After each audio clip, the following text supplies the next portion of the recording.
अस्सलाम वालेकुम देयर सामीन, दिस इज़ मुदस्सर क़य्यूम।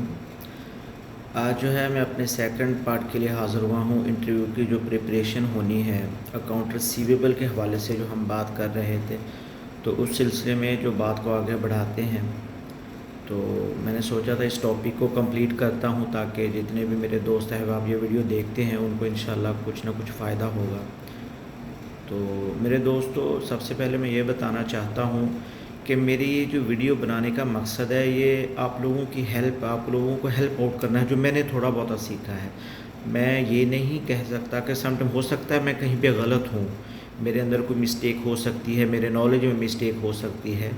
तो आप प्लीज़ इसको, अगर कोई मेरा दोस्त जो है ये चीज़ें जानता है, वो इसको करेक्शन करवा सकता है, वो मुझे बता सकता है कि मुदस्सर भाई यहाँ पे ऐसा नहीं है, ऐसा होना चाहिए।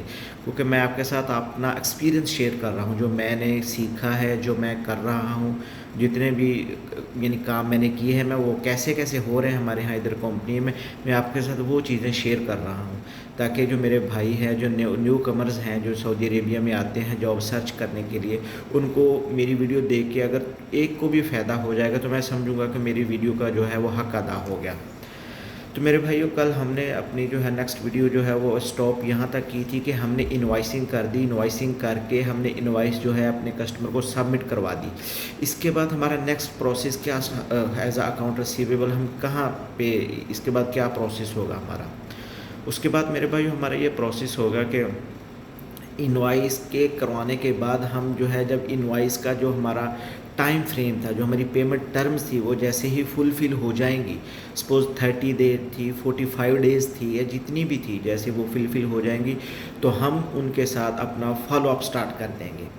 फॉलोअप स्टार्ट कर देंगे अपने कस्टमर के साथ। फॉलोअप कैसे स्टार्ट होगा? फॉलोअप स्टार्ट उनको हम थ्रू ईमेल फॉलोअप करेंगे। उनको जो है पहली एक ईमेल भेजेंगे, इन्फॉर्मिंग ईमेल के ये जो है हमारी इनवॉइस हमने आपको सबमिट करवाई थी इस डेट को, तो ये आज के दिन हमारी आपके साथ पेमेंट टर्म पूरी की जा रही है, काइंडली आप इसको पे कर दें। तो उसके बाद हम उनके साथ एक दो दिन बाद कॉल पे भी रब्ता करेंगे। ऐसे ही उनको, यानी हम थ्रू ईमेल भी रिमाइंडर भेजेंगे, कॉल पे भी रब्ता करेंगे, और एट द एंड मंथ क्या आप क्या करेंगे, आपके क्या प्रोसेस होता है, ये सारा, यानी ये तो थ्रू आउट द मंथ आपकी ये प्रोसेस चलता रहेगा। आपने ये सारा काम एजिंग के थ्रू करना होता है। यानी सिस्टम से आप एजिंग रिपोर्ट डाउनलोड करेंगे, वहाँ पे आपका सारा सिस्टम पुट होगा, वो बता देगा ये क्लाइंट इतने दिन के लिए आपने किया था, वहाँ से भी आप इसको फाइंड आउट कर सकते हो।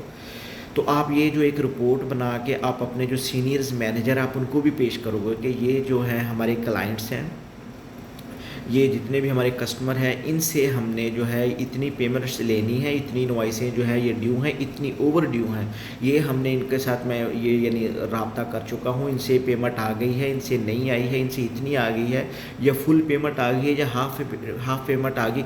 ईच एंड एवरीथिंग आप एक शीट बनाओगे एक्सेल के अंदर, आप उसका रिकॉर्ड, मुकम्मल रिकॉर्ड बना के अपने जो सीनियर्स हैं उनके साथ इस चीज़ को डिस्कस करोगे कि ये तरीकाकार है। जो ऐसे आप रिपोर्ट, इसको एजिंग की रिपोर्ट, उसमें सारी डिटेल आप करके एक अपने तौर के ऊपर भी एक शीट बना सकते हो कि हमारे इतने जो है कस्टमर्स हैं, इनके साथ हमारी इतनी अमाउंट जो है वो है, यानी अकाउंट रिसीवेबल हैं, इतने हमारे यानी जो ओवर ड्यू चल रहे हैं, जिनकी मसलन जो पेमेंट टर्म्स है वो पूरी हो गई हैं, उन्हीं के साथ मैंने फॉलोअप किया है, इस डेट को मैंने फॉलोअप किया, यहाँ तक हमारी बात पहुँची है, पेमेंट आ गई, ये नहीं है, ये जैसा भी है। और जैसे ही पेमेंट आती जाएगी बैंक के अंदर, जो बैंक के अंदर एंट्री करने वाला होता है, सपोज़ आप ही कर रहे हो या आपका कोई साथी दोस्त और कर रहा है, जो लेजर अकाउंटेंट है वो कर रहा है, या जो भी कर रहा है, फिर जैसे ही पेमेंट रिसीव होगी, हम जो है उस क्लाइंट को जो है उसके अकाउंट को, अकाउंट रिसीवेबल के अकाउंट को जो हम हिट करवा देंगे। हम जो है उसके अकाउंट को जब हिट करवा देंगे, मतलब कि हम उसका अकाउंट जो है क्रेडिट कर देंगे इस चीज़ को देखते हुए। तो ऐसे ही मेरे भाई ये प्रोसेस चलता रहता है सारा करके। अब जो है नेक्स्ट क्वेश्चन ये आ जाते हैं कि जो अकाउंट रिसीवेबल है, इसका फेवरेबल बैलेंस क्या है। इसका मतलब कि इसका कौन सा बैलेंस होता है, शोविंग बैलेंस जो आपके फेवर में है, इसके भाइयों जो फेवरेबल बैलेंस है वो डेबिट बैलेंस होता है। डेबिट बैलेंस का क्या मतलब है? डेबिट बैलेंस का ये मतलब है कि ये अमाउंट आपकी रिसीवेबल है। अगर आपसे वो इंटरव्यूअर पूछ सकता है कि अगर आपका account receivable debit balance show कर रहा है तो इसका क्या मतलब होगा, आप क्या इससे मतलब लेते हैं, तो आप इससे यही कहोगे कि ये हमारा रिसीवेबल बैलेंस है, इतनी अमाउंट हमने उससे रिसीव करनी है। तो सपोज अगर वो कह दे कि उसका बैलेंस जो है वो क्रेडिट शो कर रहा है, इसका क्या मतलब है? इंटरव्यू ये भी तो क्वेश्चन बनता है ना, एक चीज़ डेबिट हो रही है तो क्रेडिट भी तो होगी ना। तो अब जैसे यानी कैश आता है यहाँ पे, अगर डेबिट का ही जस्ट मैं आपको समझा दूँगा, तो अगर कैश आएगा तो हमारे पास कैश डेबिट होगा तो हम क्रेडिट किसको करेंगे, हमारे जिस हमारा जो है कस्टमर है उसके अकाउंट को हम क्रेडिट कर देंगे। तो क्रेडिट बैलेंस का क्या मतलब है, अगर अकाउंट रिसीवेबल जो है वो क्रेडिट बैलेंस शो कर रहा है तो उसका मतलब ये है जो हमारा कस्टमर है उसने हमें जो है एडवांस में पेमेंट कर दी है, अभी हमने उसको सर्विसेज प्रोवाइड नहीं की, मतलब कि जो वो हमारी अभी लाइबिलिटी है, हमने उसको अभी सर्विसेज प्रोवाइड करनी है, सर्विसेज है या गुड्स है या जो भी है वट एवर जो भी है वो हमने उसको अभी प्रोवाइड करना है, लेकिन उसने हमें एडवांस में पेमेंट कर दी है, इसलिए जो है हमारे अकाउंट रिसीवेबल का बैलेंस क्रेडिट शो कर रहा है।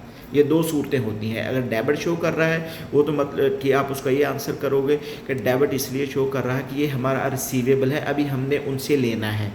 अगर क्रेडिट शो कर रहा है आप उसमें ये बताओगे कि उसने हमें जो हमारा कस्टमर है उसने हमें एडवांस में पेमेंट कर दी है, यानी एडवांस पेमेंट कर दी है, और इसके अगेंस्ट हम जो है हम उसको जब हम सर्विस प्रोवाइड कर देंगे या हम उसको गुड्स दे देंगे जिसके लिए उसने हमें एडवांस पेमेंट की है, तो हम उसके यानी उसकी इनवॉइस बुक करके उसके अकाउंट को डेबिट करके उसके अकाउंट को हम नील कर देंगे। ये चीज़ यहाँ तक ये होती है। अकाउंट रिसीवेबल का ये ऐसे प्रोसेस चलता होता है, ऐसे नहीं आपने वन बाई वन इसी स्टेप को फॉलो अप करते रहना होता है। इंशाअल्लाह ताला होपफुली ये जो वीडियो है आपके लिए फ़ायदेमंद साबित होगी, और इंशाल्लाह मैं ऐसे ही कोशिश करता रहूँगा कि अपने दोस्तों को ऐसे ही नेक्स्ट स्टेप जो है हम इंशाल्लाह अकाउंट पेबल के बारे में लेंगे, उसके बारे में इंशाल्लाह जितना मेरे पास नॉलेज है मैं चाहूँगा कि आप भाइयों के साथ शेयर करूँ, हम वो डिस्कस करेंगे। अगर आप एज ए अकाउंट पेबल काम कर रहे हैं किसी कंपनी में तो आपकी क्या जेडीज़ होंगी और जेडीज़ के साथ आपका क्या तरीकाकार होगा, यानी कंपनी उसको कैसे यानी क्या इन्वायरमेंट होता है उसका, आप उसको कैसी चीज़ को लेके चलते हैं।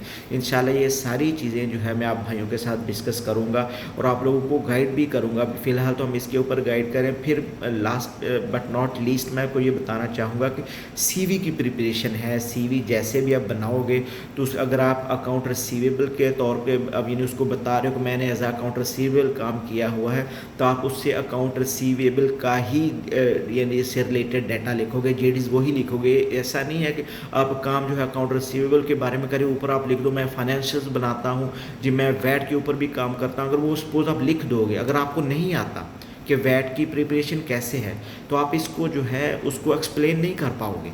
तो मतलब कि सीवी के अंदर आपने इररेलेवेंट डाटा नहीं लिखना जिसको आप एक्सप्लेन ना कर पाओ। बहुत शुक्रिया भाइयों, अपने इस भाई को दुआओं में याद रखिएगा। इंशाल्लाह मिलते हैं नेक्स्ट वीडियो में। अल्लाह हाफिज़।